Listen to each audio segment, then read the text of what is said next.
Astonishing Legends Network.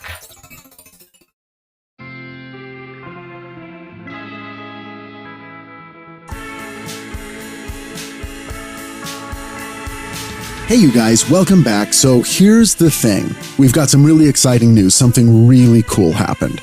All right, just before Christmas, we did an episode called Surgeon from Another World, and it was about a book by that title about a man named George Chapman who did spirit healing with the help of a doctor on the other side named William Lang. And at the end of that episode, I told you that, as mind-blowing as that was, that it got even weirder because now, currently today, George Chapman's son, Michael Chapman, is doing spirit healing with the assistance of Basil Lang, who is the deceased son of the ghost who helped his dad. Are you with me? Anyway, here's my point. This is something that's going on right now today. So I told you guys at the end of the episode, go ahead, give Michael Chapman a call and set up an appointment. But it's not like I had done it. I really had absolutely no idea if it was actually even possible to see this guy. So here's what happened. One of my listeners completely blew my mind when he got in touch. His name is Dan Zetterstrom. And he happened to hear the episode the day it dropped. And he took the information that was in the show notes, the phone number and the email, and he got in touch with Michael Chapman and made an appointment for spirit healing. Okay? He already went. So he and his fiancée, Elena, they went to visit Michael Chapman in Wales just a couple weeks ago, and then they called me up and told me the whole story about what happened. And I've got the interview. It's mind-blowing, and it's going to be on Patreon. We're going to drop it later this week. It's a Patreon exclusive. So if you've been thinking about joining Patreon, you want to support the show, go to patreon.com, jump on at the Obsessed fan level, and check out this interview. It is pretty friggin' amazing. Okay. Also wanted to let you know tonight is the last episode of season 2 and season 3 will debut on Friday, April 25th. Okay. But I want you to know there's going to be a couple of little surprise bonus episodes that'll pop up in your feed between now and then. So look for those. We won't be completely dark. And meanwhile, we are hard at work prepping season 3. We've got some really cool books and more stories for you. And we'll be starting off season 3 with Communion by Whitley Strieber.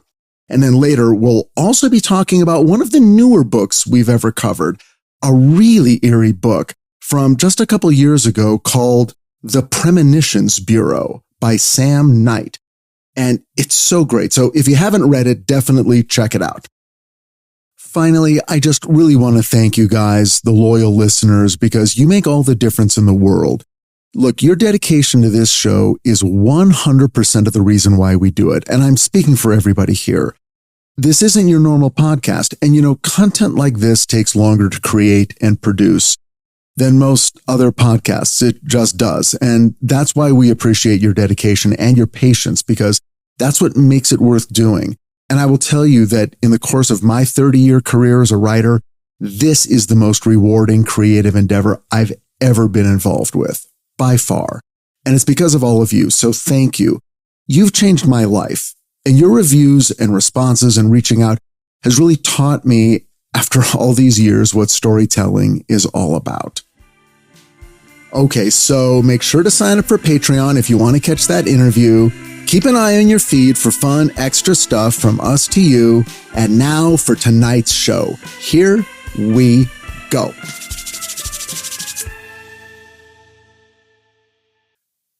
Glimpses of Eternity by Raymond Moody, Jr. with Paul Perry. Raymond Moody is a living legend in the field of afterlife research, and he has no more fucks to give. When you invent the term near-death experience, you have carved your own head into the Mount Rushmore of paranormal superstars. Sure, near-death experiences have always existed. He didn't invent them. But it was his game-changing work, Life After Life, Mockingbird Books, 1975, that dragged the phenomenon out of the shadowy halls of hospitals and hospice care centers and put it into the spotlight of modern medical research. In the last 50 years, near-death experiences have been studied, seriously studied, more than any other paranormal phenomenon, more than UFOs, more than haunted houses, even more than Mothman. Because of Raymond Moody, millions of people are familiar with at least some aspect of the near-death experience. It primarily happens to people who have been, at least for a time, pronounced clinically dead. And in case there is anyone listening who isn't familiar with NDEs, the experience itself can include such things as the sensation of the mind leaving the body, the sensation of being drawn into a tunnel, a bright light, a sense of peace, well-being, and unconditional love, a sense of having access to unlimited knowledge, the experience of a life review, a preview of future events yet to come, and encounters with deceased loved ones, or other beings generally identified as religious figures or beings of light. Sounds pretty cool, doesn't it? And it is. Most people who report having a near-death experience are permanently changed by it in a good way.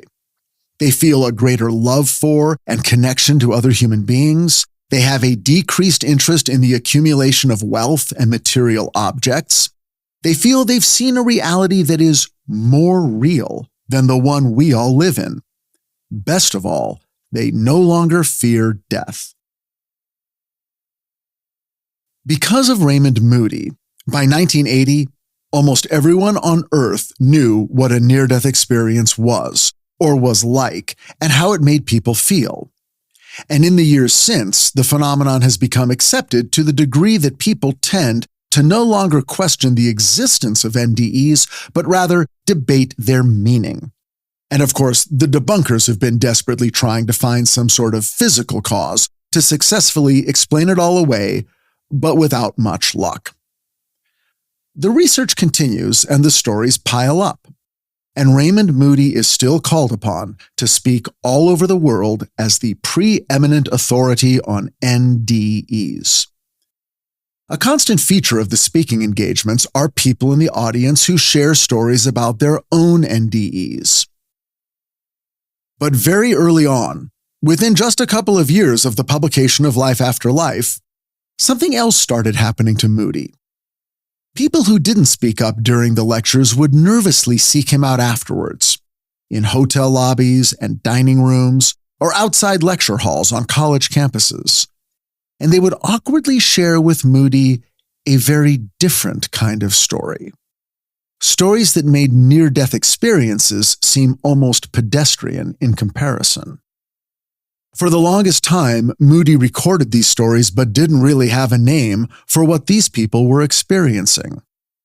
Finally, the man who invented the term near-death experience was forced to invent a new term: shared death experience. And that's what his book Glimpses of Eternity, Guideposts 2010, is all about. A shared death experience is when a healthy living person, in other words, someone who isn't on the brink of death, experiences a kind of second-hand NDE while in the presence of a person who is actually dying. They bogart someone else's death experience, as the kids might say. To illustrate, let's look at one of the stories from the book. Quote, "It was on my husband Johnny's 55th birthday when the doctor told us that he had lung cancer and maybe 6 months to live. I was beside him the whole time in the hospital and was holding on to him when he died. When he died, he went right through my body. It felt like an electric sensation, like when you get your finger in an electrical socket, only much more gentle. What happened was, our whole life sprang up around us and just kind of swallowed up the hospital room and everything in it in an instant. There was light all around, a bright white light. Everything we ever did was there in that light. Plus, I saw things about Johnny. I saw him doing things from before we were married. I saw him with girls when he was very young. Later, I searched for them in his high school yearbook and was able to find them just based on what I saw during the life review as he was dying. By the way, the life review was like a wraparound. I don't know how else to describe it. It was a wraparound scene of everything Johnny and I experienced, together or apart. There is no way I could even put it into words other than to say that all of this was in a flash, right there at the bedside where my husband died. Another thing that was strange about this wraparound was that in certain parts of it, there were panels or dividers that kept us from seeing all of it. I don't have words for this, but those screens or panels kept particular parts of both of our lives invisible from the other person. Here's another story, but in this one, there are multiple witnesses. The day my mother died, my two brothers, my sister, my sister-in-law, and I were all in the same room. None of us were really upset in the moment because Mother had been on a long downhill course, and we knew this. Suddenly, a bright light appeared in the room. My first thought was that it was a reflection shining through the window from a vehicle passing outside, but even as I thought that, I knew it wasn't true because this was not any kind of light on this earth. I nudged my sister to see if she saw it too, and when I looked at her, her eyes were as big as saucers. At the same time, I saw my brother literally gasp. Everyone saw it together, and for a little while, we were frightened. At that moment, the bright light seemed to gather around and shape up into an entranceway. The light looked a bit like a cloud, but that's only a comparison. We saw my mother lift up out of her body and go through that entranceway. Being by the entranceway, incidentally, was a feeling of complete joy. My brother called it a chorus of joyful feelings. And my sister said that she heard beautiful music, although none of the rest of us did. The lights were so vivid, we had no choice but to tell our story to the hospice nurse. She listened and then told us that she knew of similar things happening and that it was not uncommon for the dying process to encompass people nearby. Here's another one. A woman from San Diego told Dr. Moody this story, quote, "When my 15-year-old son died, I was there in the room with him. He had diabetes from a very young age, and of course, that greatly complicated his life. Because of the dependence that diabetes creates, my son and I were exceptionally close. I was holding his hand when he died, and I felt the life force surge from him, somewhat like an electric current, although vibration might be a more appropriate term. The shape of the room changed all at once, and instead of the hospital room, there was a field of intense light, far away brighter than anything anyone can imagine who's not seen it for themselves. In place of the hospital room and the medical equipment, a vision appeared of everything my son had ever done in his brief life. He was there, right in the middle of it, beaming a bright smile of joy. I know that this is inconceivable for others, but as sad as I was to lose him, I felt the joy of his release from the constant discomfort and concern of the diabetes. It was just his time, is the best way I can describe it. I saw my son leave his body and enter into this intense bright light in which he and I were surrounded by scenes of his life, down to the smallest details. I saw many things I had long since forgotten, and also things I had never known about at all. I saw him alone in his room playing with his Fort Apache set, for example, or talking on the phone with his friends when he was a teenager. You could say that the scenes from his life were flashes or almost electrical discharges. Parts of my son's life and our interaction were blurred out, like the views you see on TV when they're trying to conceal someone's face. There's no feeling that anything bad was being concealed, however, only that this was not the occasion for it to surface. I chose these three examples because not only do they cover many of what Moody has identified as, quote, the 7 common components of the shared death experience, but they also include things that are specifically not associated with near-death experiences at all, making the shared death experience a unique and separate phenomenon. The first of these, which I find fascinating, is the reports of, quote, the room changing shape. This gets reported a lot. Not the room disappeared, but the room changed shape. What the fuck is that about? I have never heard a person who has had a near-death experience report this detail in any way. The second is the aspect of the life review that involves panels, dividers, or sections being blurred out. Okay, so let's think on this for a second. People who have a near-death experience report seeing every single moment of their life replayed before them. Even spirits who come through during mediumistic sessions report that the life review was one of the first things that happened to them after they died.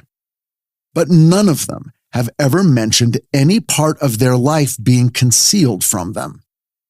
But apparently in a shared death experience, the non-dying person will be denied certain information. Certain events will be blocked from their view. Now, why would this be? Well, perhaps because they're still alive. Their story is ongoing. They have more things to experience from their own unique point of view, and there are certain things that for some reason they're not allowed to see regarding the lives of the person they're losing. So here's my question. Why the dividers? Why are things blurred out? Why are they not simply not shown at all, just edited out? Is this not possible? Is it important to know that information is being withheld? And what is the nature of this kind of information download that makes a certain kind of editorial choice unavailable, but does allow a weird kind of bleeping out of certain information that someone or something, some guiding force, God, whatever you want to call it, doesn't want you to see? You can't edit it out. You have to run the whole tape, but you can bleep stuff, block stuff, redact stuff. This is weird. I would imagine that I would be very uncomfortable if, for instance, Susan was dying and I was swept up into her life review and suddenly there were things she did during our marriage that were blocked from me. I think I'd get paranoid about those panels. What was being hidden from me? And yet, no one who has had the experience, at least no one in this book, felt threatened or betrayed by the missing information.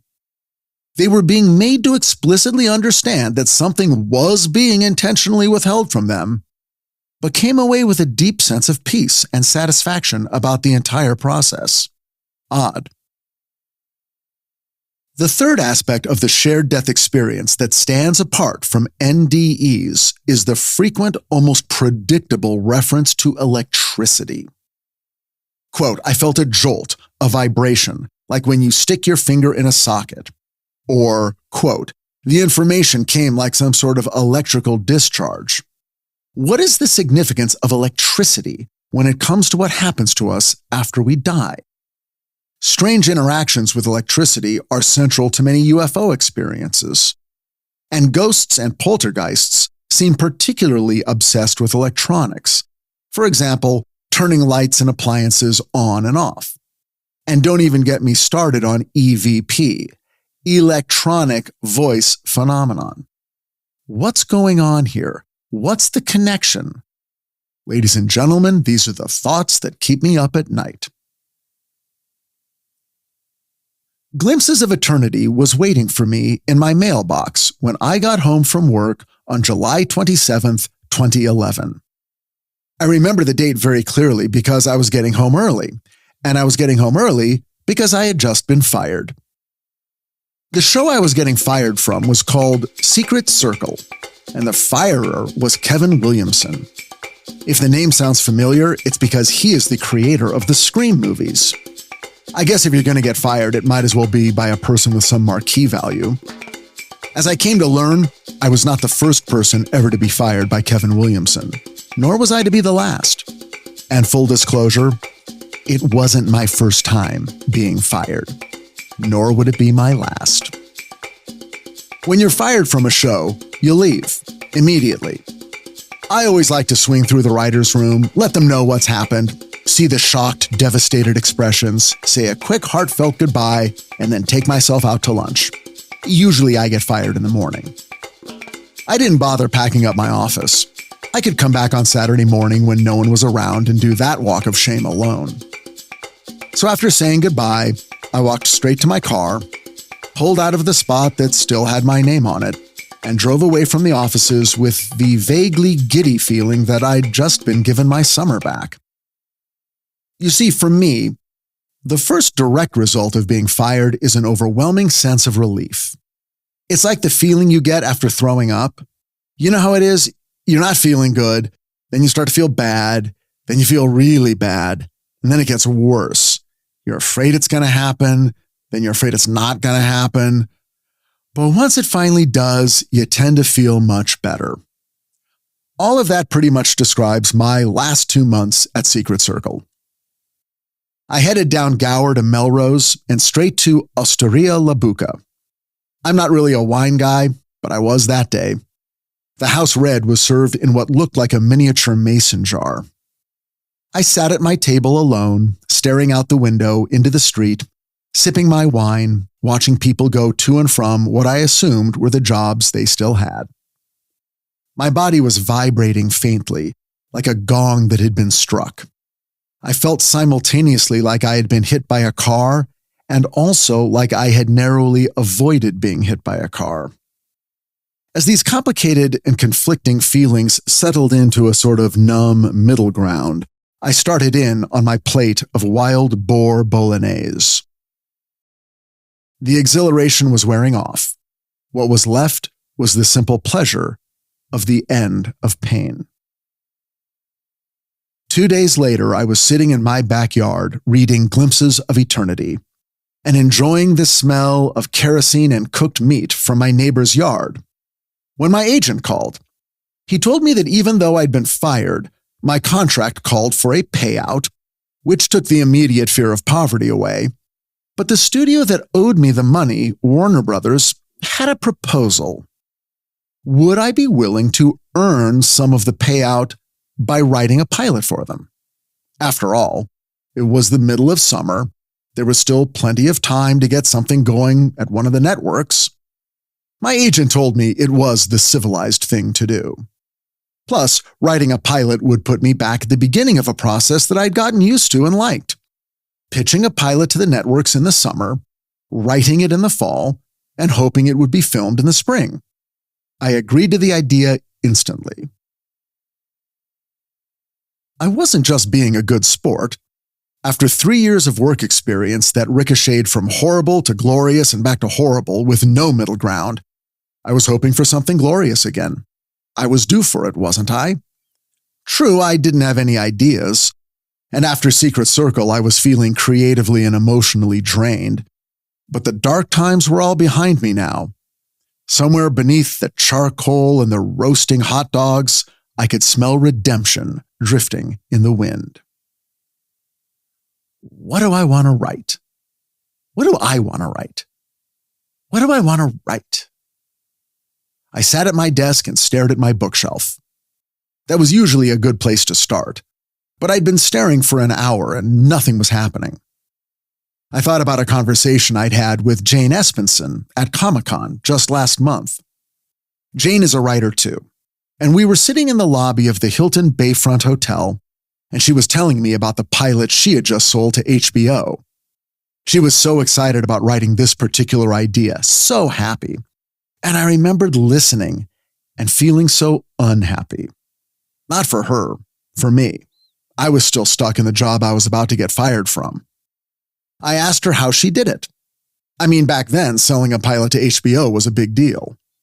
She smiled at me and said, like it was the most obvious thing in the world, "Don't think about what they want. Pitch what you want. Just focus on pleasing yourself." She was right, of course. And in my case, I already knew I was going to get paid no matter what, so there was no desperation, no, I gotta sell this or go hungry. I had the ultimate luxury of no consequences. All I had to do was come up with an idea that I loved and pitch it. So I did. The idea wasn't based on Jacques Vallée's book, The Invisible College, E.F. Dutton and Company, 1975. But it was sort of inspired by it. The phrase invisible college referred to a real thing, a small group of international scientists and researchers, Valley among them, working under the radar to unravel the questions surrounding UFOs and alien encounters. The invisible part is key. Their work had to be done silently and in the shadows due to the wider attitude toward UFO phenomenon in the scientific world.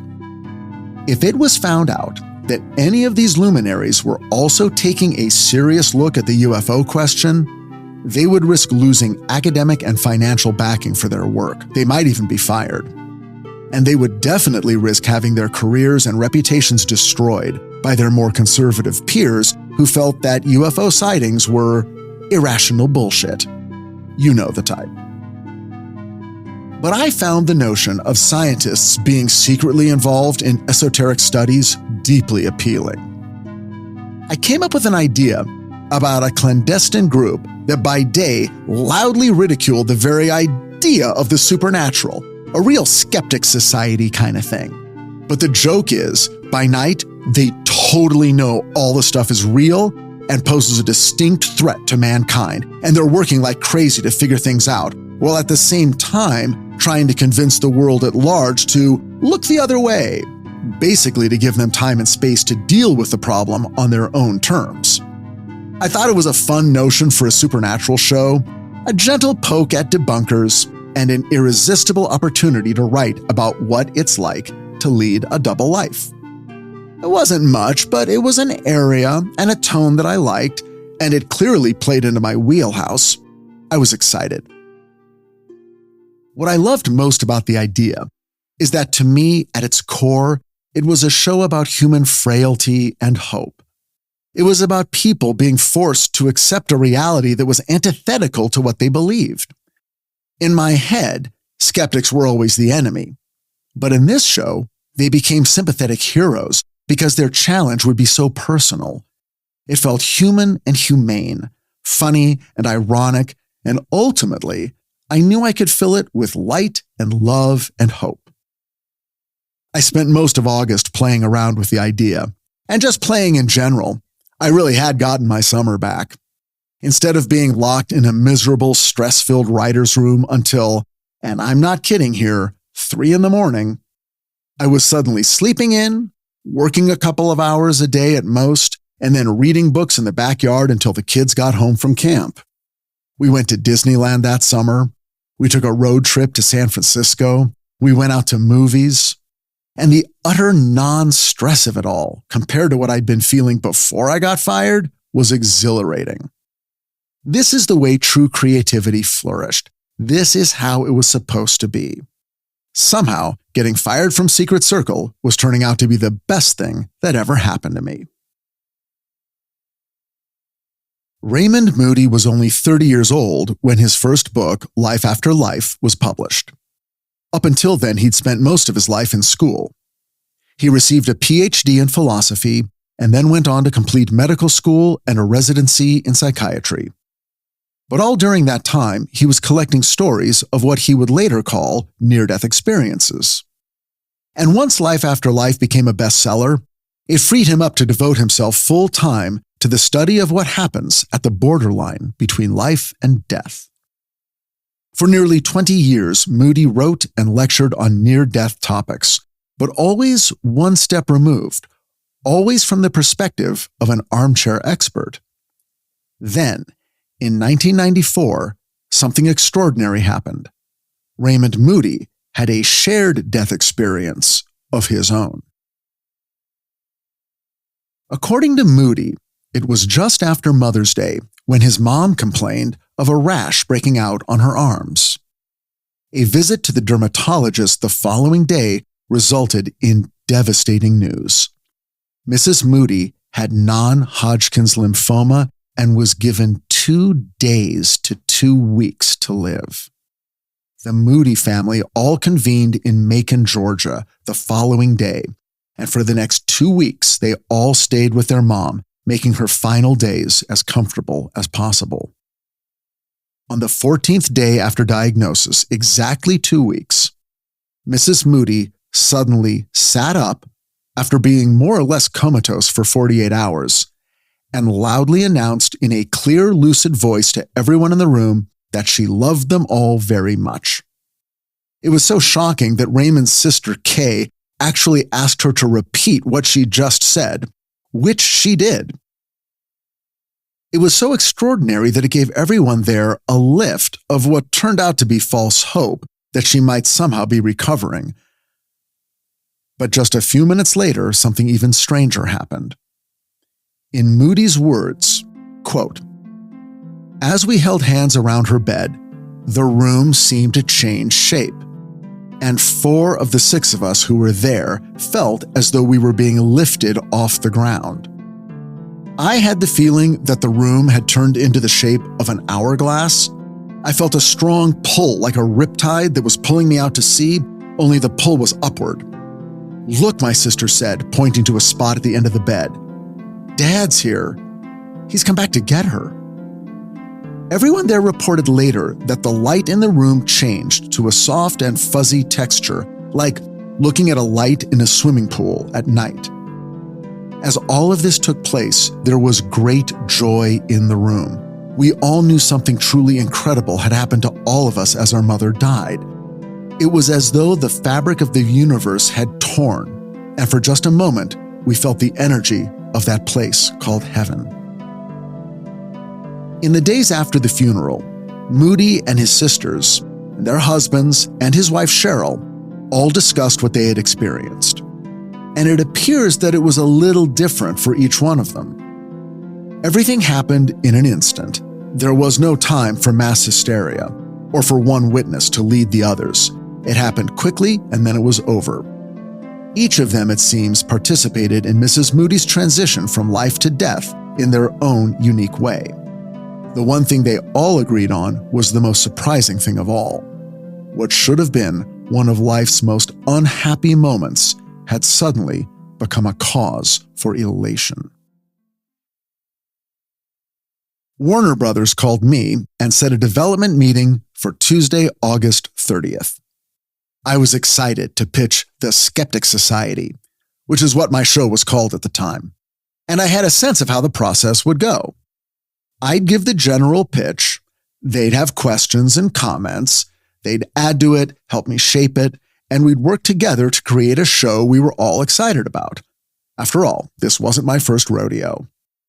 But as it turned out, this meeting wasn't a rodeo, or if it was me getting roped. It began with 3 beaming Warner Brothers development executives. One of them held an enormous bound manuscript in her hands. It looked way bigger than a script. Was it a novel? Didn't matter. I was happy, feeling good.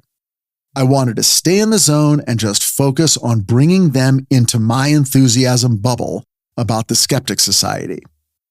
They asked me how my summer was going.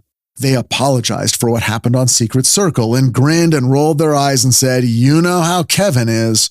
But of course I didn't. I barely knew him at all. They seemed excited, which I thought was good. But they seemed more excited than me, which I thought was strange. Why would they be more excited than me when they hadn't even heard my idea yet? What were they so excited about? My eyes went back to the enormous manuscript, and the reality of the situation started coming into focus. "Before we start, we just want to say that we're so excited to be developing a pilot with you. And we have something here, and it's just an idea, but it's a book, and we're really excited about it, and we would love for you to take a look at it." Oh, okay. That's fine. Of course they have something. They're Warner Brothers. They're a big studio. They have access to all kinds of things. They own tons of IP, or intellectual property. The thing they're holding in their lap, the thing they're excited about, is a book they want me to adapt into a pilot. Don't get scared, I think. Don't get freaked out. It might be something amazing. It might be filled with light and love. It might be exactly what you want to do. In the meeting room, I watched as the executive holding the manuscript lifted it so I could see its title. Then she announced the title anyway. I Hunt Killers. Okay. Little aggressive, but at least the person is hunting killers, right? That's what traditional good guys do. So yeah, cool. Maybe this was cool. "Here's the idea," she said. Jasper Dent is the son of one of America's most notorious serial killers. As a child, his father involved him in all his murders. So from the time he was a little boy, his earliest memories were all about his dad murdering people in their house. So he's like an expert on how serial killers work because he grew up in the middle of it for years and years and years, which makes him invaluable to the FBI, who want his help hunting down modern serial killers now that he's all grown up. Cool. This could be awful. This sounds awful. This sounds like the exact opposite of what I want to do right now. But for some reason, they want me to do this awful, dark, terrible, awful thing. These thoughts flash through my mind in an instant. But while they do, I'm smiling and nodding and trying to wrap my head around what's happening. Wow, I say, that's crazy. I know, they say, right? I could feel my stress level rising, which is never good in a meeting. And I remembered something my hero Stephen J. Cannell once said, a rule about being a television writer, quote, "Never say no in the room." Nobody wants to hear no, he said. Not writers, not development executives, nobody. So I followed Stephen Cannell's advice and said what he used to say. Interesting. Let me take a look. They looked so happy it almost made me sad. So, she said, is there something you wanted to tell us about? Any ideas?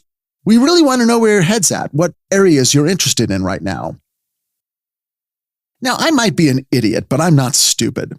And the last thing I was going to do was pitch them my idea about the Skeptic Society. They clearly weren't in the mood to really hear anything right now. So instead, I said, you know what? I've got a few things, but let me take a look at this first. I was pretending to be swept up in their excitement, another pose I have found useful throughout my career. We chatted a little longer, and then we wrapped things up, and I was out of that meeting and back in my car in less than half an hour. But I didn't leave empty-handed. Now, I was the one carrying the 2-pound manuscript. As I drove home, I had time to think. The year 2011 was a dark time for television. Sociopaths were the order of the day. The Sopranos, Breaking Bad, Dexter, Criminal Minds, American Horror Story, The Shield, Homeland, The Walking Dead, Sons of Anarchy, House. In Hollywood at the time, it was common knowledge that your best shot at selling a project was to describe your main character as, quote, the smartest guy in the room. What this meant was that your character was driven purely by intellect and instinct, unhampered by emotions, a human shark. Hollywood wanted leading actors who were immune to emotions because emotions made you vulnerable. They clouded your judgment and impaired your ability to win. And who wants that? Winning is everything. This was a notion Hollywood could really get behind. They wanted characters who acted like machines, not people. They wanted characters that acted like them. Now, is this what America wanted? Against all evidence to the contrary, I still believe that viewers wanted to see versions of their best selves struggling with problems that were dramatic and compelling, but at heart no different than their own. And they wanted to be given hope. In fact, that's what the pilot I had produced last spring had been all about. It was called Heavenly. And it was beautiful, and everyone loved it until they didn't, and it wasn't picked up to series. And that's when I ended up on Secret Circle. Was I wrong about what viewers wanted? Did it matter? I was the one who was going to have to write whatever I ended up writing. I decided not to even try reading the book until the weekend. We were heading out of town. Maybe that would help my mood.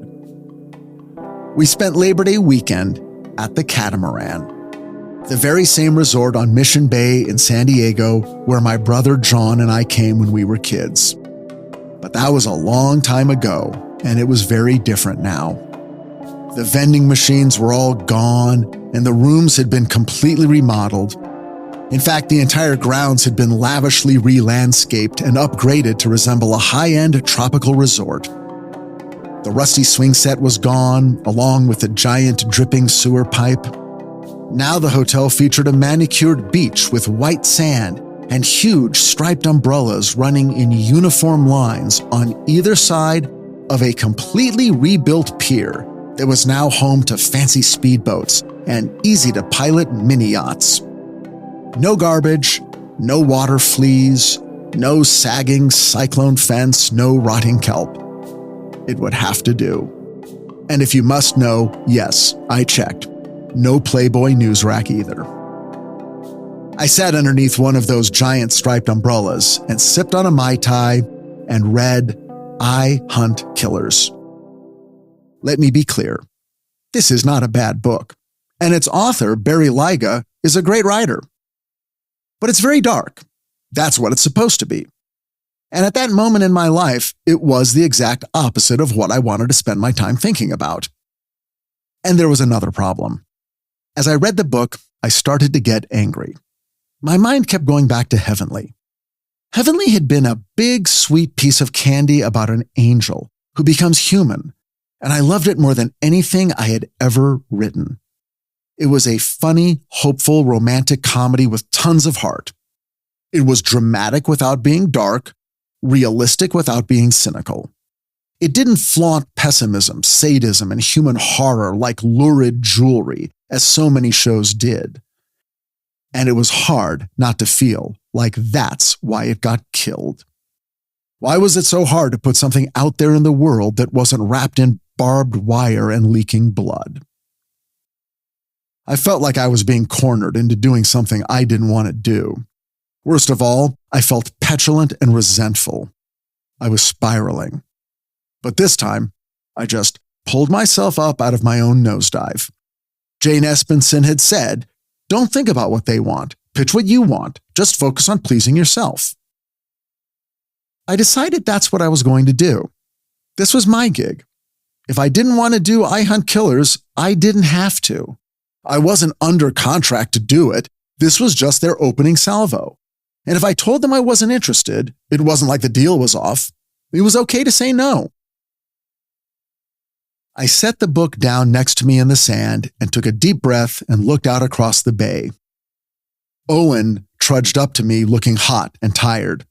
Spencer and Dashiell were standing in the distance, staring at the bay, looking confused and bored. Dad? Yes, Owen? It's getting kind of hot out here, and there really isn't anything to do, so I was wondering if we can go back to the room and watch Kiki's Delivery Service, which is a movie that's on the hotel's on request, and Dashiell can watch it too because it's safe for kids. I understood about a third of what Owen was saying, but it was enough. A minute later, the three of them were walking back to the hotel room. "What's wrong with them?" I asked Susan, who was under the umbrella next to me. "Honey," she said, "it's fine. Everybody's allowed to have their own vacation." Maybe she was right. I downed the last of my Mai Tai and started making plans for another. I gazed out across the bright blue bay and tried to steal back a little of the optimism and excitement I'd been feeling for most of the past month. Maybe the future wasn't so dark after all. Maybe sometimes the news is all good. As if to seal the emotion, I reached into my bag, brought out Glimpses of Eternity, and dove back into hope. And to be honest, the stories in the book were doing a number on me. All of them so strange and yet so reassuring. I've said that of all the supernatural experiences that exist, the only one I've ever wanted to have was the near-death experience. It seems to have such a positive effect on the person having it. Now, for those of you who have listened to episode 4 of this podcast, the one about the book Dancing Past the Dark, you're probably saying, "But Rich, what about bad near-death experiences?" I know, but that's the thing about this book and Moody's stories about shared death experiences. None of them were bad. Sure, they all involved people sitting with a loved one at the very moment of death. That has to be hard.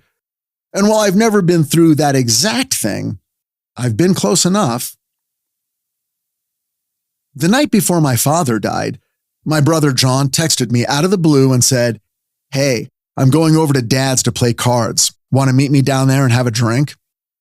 I held up my phone to Susan and showed her the text. I was torn. I wanted to go, But I was also 52 years old, and it was 8:30 at night. Susan said, "Oh, you should go." So I drove the 9 miles down to Monterey Park to the house I grew up in. I gave Champagne, my dad's caregiver, a big hug as I walked in. "John is very tired tonight," she told me. I walked through the house into the family room and saw my brother sitting next to my dad's bed, the bed he'd been in for almost a year. Hospice care had gone on longer than anyone had expected. My brother was dealing hands of blackjack to my dad, who could barely hold the cards, but had no trouble adding up the numbers. He didn't speak, just made the accepted Las Vegas gestures for hit or stay. I joined in the next hand, and we all played for about 15 more minutes before my dad set his cards down and said, "All right." And that meant he was done. We each kissed him on the forehead and said goodnight, and that was it. The next morning, Champagne called to tell us he was gone. Nothing supernatural happened surrounding my dad's death, just the happy coincidence that John and I were there on the final night of his 89-year visit to Earth. Less than 12 hours later, we were both back at his bedside staring down at his dead body, and I gotta say, he didn't look much different. Then John did the most unexpected thing. He started doing his imitation of my dad.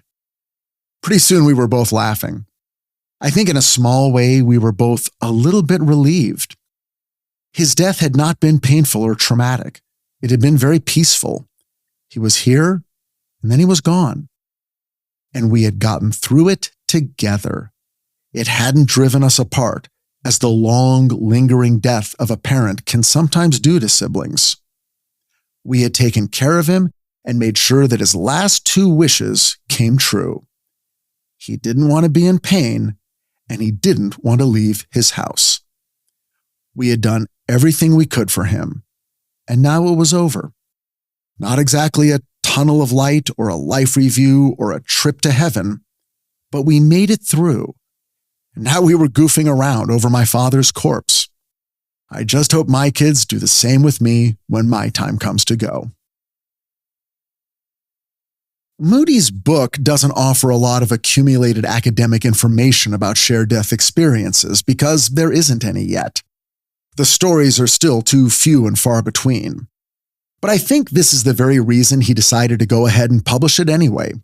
To get the stories out there, to put the experience into the larger conversation, and maybe draw people out who thought they were the only ones who had ever experienced this strange phenomenon, and therefore felt isolated and alone.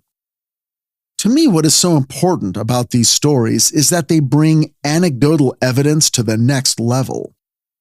These are spontaneous events that happen in everyday surroundings to normal people who are healthy, conscious, completely awake, and not under the influence of anesthesia or other life-saving or pain-killing drugs. Why is this so important? Well, because the entirety of the debunkers' theories about near-death experiences are always tied to the possible physical causes. Some of you may have heard of the dying brain theory. This is a favorite of British debunker Susan Blackmore. The notion here is that when a dying brain is deprived of oxygen, it will begin to create hallucinations in the mind of the dying person. Those hallucinations could theoretically include seeing a bright light, having the sensation of traveling through a tunnel, and even a possible out-of-body experience. The only problem with this theory is that there is absolutely no proof or evidence to back up any part of it, and it also doesn't fit most of the cases in which near-death experiences occur. I bring it up now because, as weak an explanation as it is for a near-death experience, as you can see, it is totally useless in terms of explaining a shared death experience. Another great thing about the shared death experience? It's shared. NDEs are experienced alone, but SDEs involve at least 2 people, sometimes more. These stories gave me reassurance that even in the darkest moments in life, one could find hope and grace and joy. I waited a full week before calling the junior executive at Warner Brothers and letting her know that I Hunt Killers wasn't going to be right for me. And to my relief, there was not the slightest ripple of unhappiness or pushback. You don't want to do it? Don't do it. The next question was, did I have something I wanted to pitch them? Yes, I did. Great. Later that day, her assistant emailed me with some times to set a phone call. Not another in-person meeting, a phone call.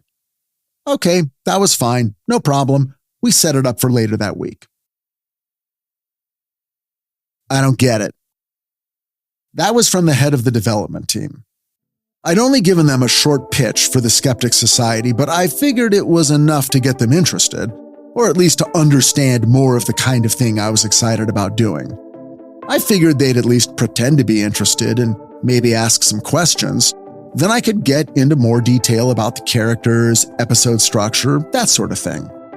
But no, just, I don't get it.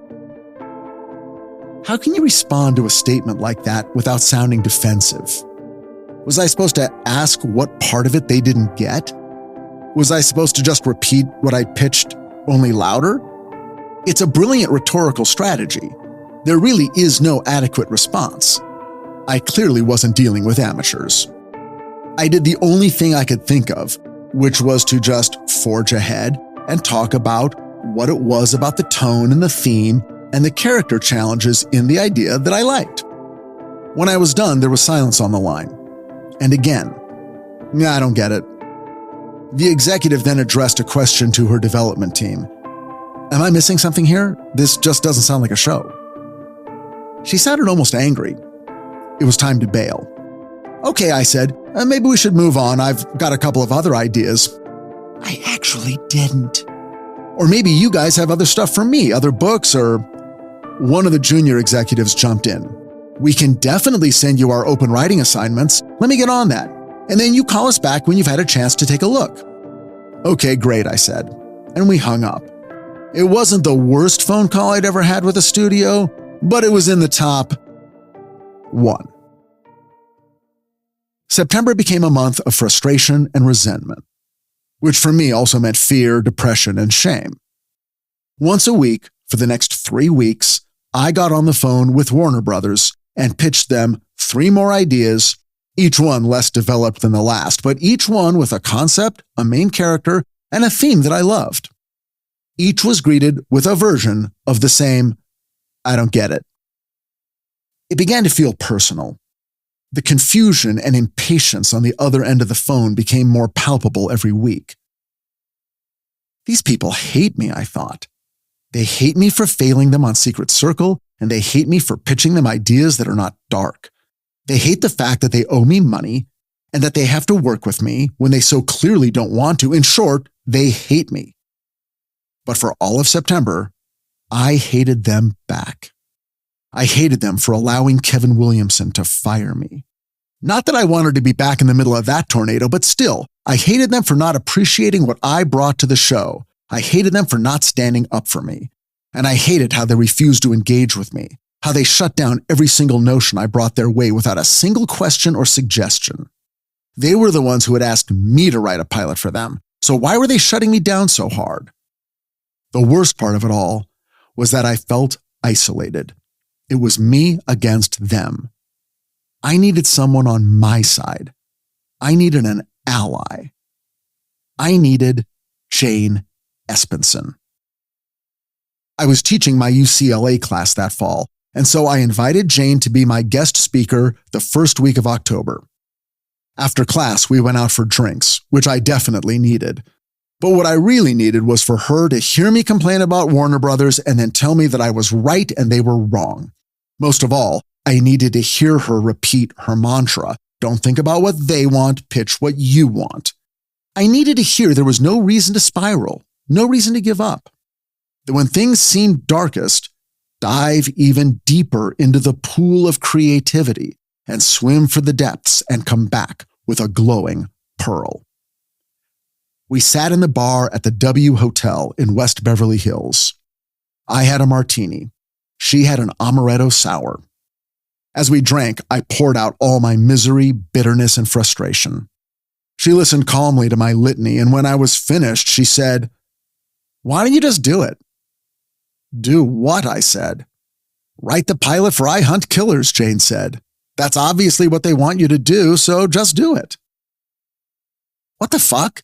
Was Jane actually suggesting I do the exact opposite of what she told me to do last summer? No, she said. Just find something in it you love and make it about that. This sounded like a rationalization, like she was telling me to hold my nose and swallow my medicine.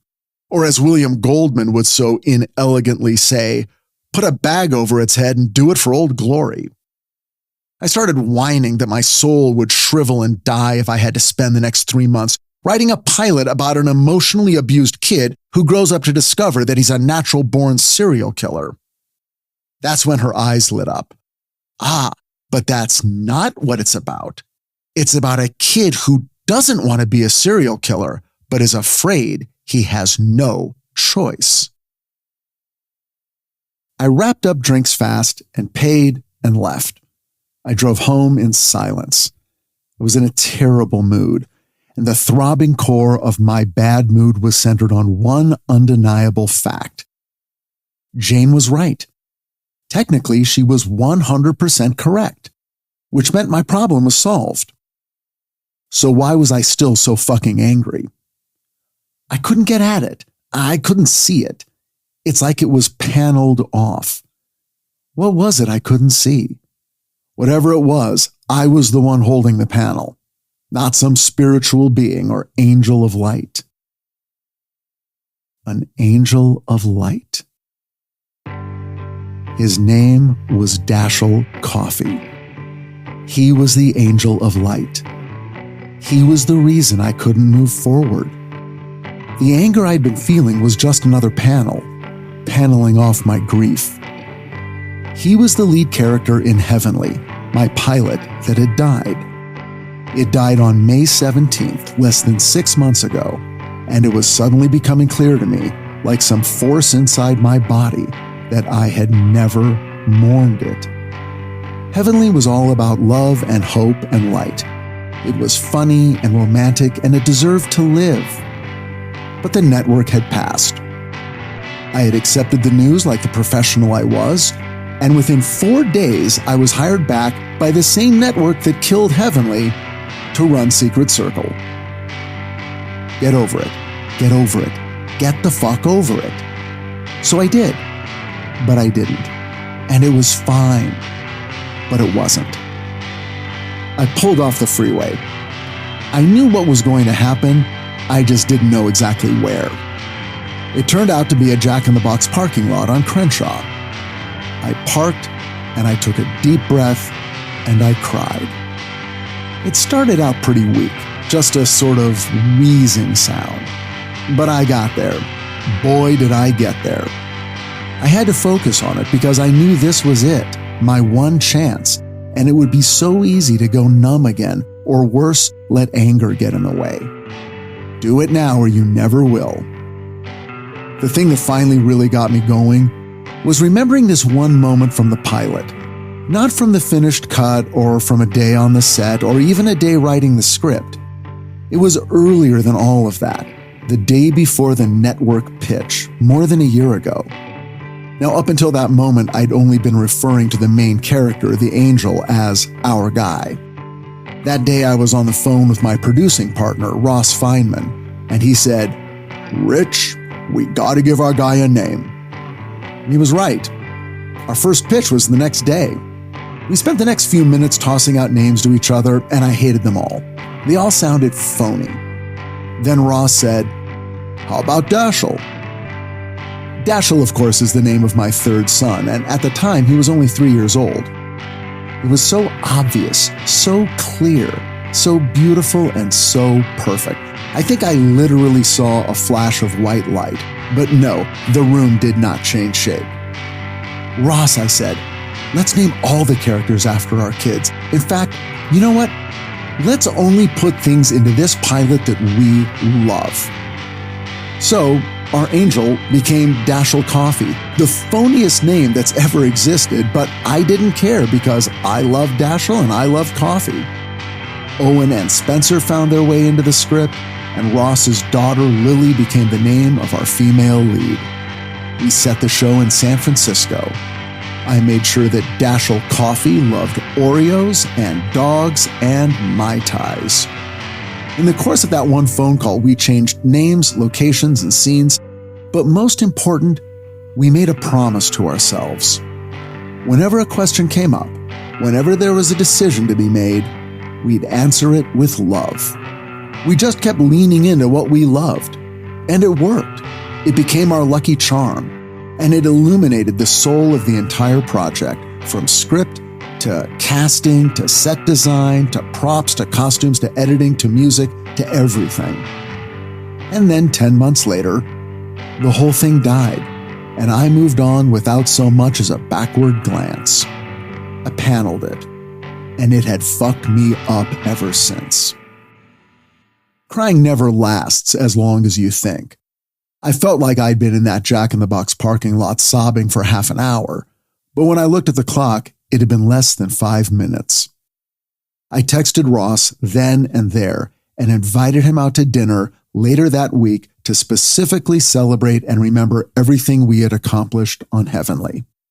And when I got home, I emailed the cast and the director and thanked them again for working so hard to make something so beautiful. And then I collapsed into the best sleep I'd had in months. The next morning, I woke up and wrote 9 pages of notes on I Hunt Killers. The suspense in the book is at the reader's expense to a large degree. We don't know what's inside Jasper Dent's mind. And it's clear we're always supposed to be suspicious of him and his true motives. Is he lying about his true mental state? Is he suddenly going to kill someone? Is he truly a killer? What Jane suggested made me realize there was a different way to go. What if we put Jasper and the audience on the same side? No games. What if he's worried about the same thing we're worried about? What is he truly capable of? Does he have a choice? What if it's about a kid who's afraid that tomorrow, out of nowhere, the hideous desire to kill will finally erupt inside him, like the curse of the werewolf or cancer? What if it's a story about a guy who desperately wants to believe he's good but can't get over the fear that deep down inside he's bad? Damn, the Richard Hatem story. Yeah, that was something I could write. Suddenly, the story was mine. By that Friday, I was absolutely sure I could find my way through the story on my own terms. So I called the junior executive at Warner Brothers and asked her to set another phone call, this time for I Hunt Killers. I pitched my version of I Hunt Killers to the executives at Warner Brothers the following week. They loved it. And that was fine with me, because by then, so did I. Moody's book is full of hope, but the moments of hope and transcendence he describes are happening at times of unspeakable loss. I realize now that joy and heartbreak are always connected, interlocked, and inextricable from each other. I've spent so much time in my life trying so hard to block out the pain and the sadness, the fear and the loneliness, the darkness. Just focus on the good stuff, I tell myself, like that's going to save me. But there's a flaw in that thinking, because there is no up without down, no day without night. That's what was paneled off, what I couldn't see because I refused to look. I was afraid it would be too painful, but avoiding it hurt way worse. Sometimes finding the light means facing the dark and going through it and trusting that eventually you'll make it to the other side. Thank you for joining me for Season 2 of Richard Hatem's Paranormal Bookshelf. Please join us on April 25th for the premiere of Season 3.